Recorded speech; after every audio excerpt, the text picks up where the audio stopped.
Bon, salut les amis, petite vidéo pour vous montrer comment les frelons, ça peut faire des bombes. Je suis un peu choqué, c'est mon plus gros nid de frelons asiatiques que je vais faire de l'année.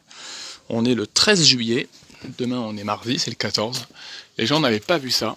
En fait, il est énorme, parce que en cette saison, je fais des nids comme des melons.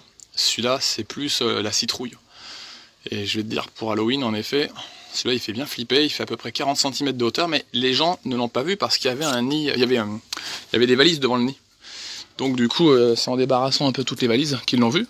Mais encore une fois, cette vidéo pour vous dire, chaque année, quand il faut chercher les œufs de Pâques, il faut chercher aussi les nids de frelons asiatiques. C'est la même période, et donc les nids sont gros comme des balles de ping-pong ou des melons, quoi. Donc là, j'ai enveloppé le nid dans un sac où il y avait de l'insecticide. J'espère juste que le sac il sera assez costaud parce que assez grand. Et ensuite, je vais mettre une petite poudre insecticide là où il y avait le nid accroché pour tuer les derniers. Allez, je fais pause et je vous montre ça. Bon, le sac il était trop petit, hein. J'avais un doute mais là c'était sûr. Donc au final, j'ai fait un traitement avec la poudre. Je vous raconte pas le bruit qu'il y a dedans. Tu veux écouter?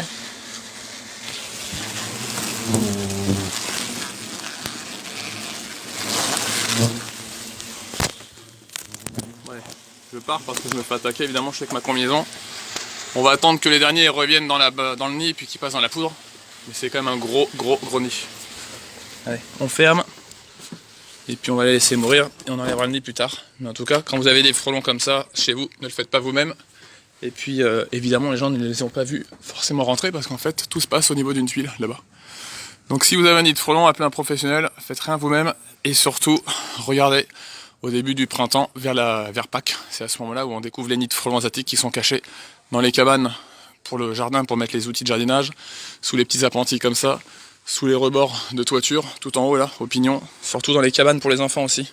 Donc ça se met partout, les nichoirs à oiseaux, partout. Faites attention, s'il y a des va-et-vient, c'est qu'il y a un nid. Ciao à tous.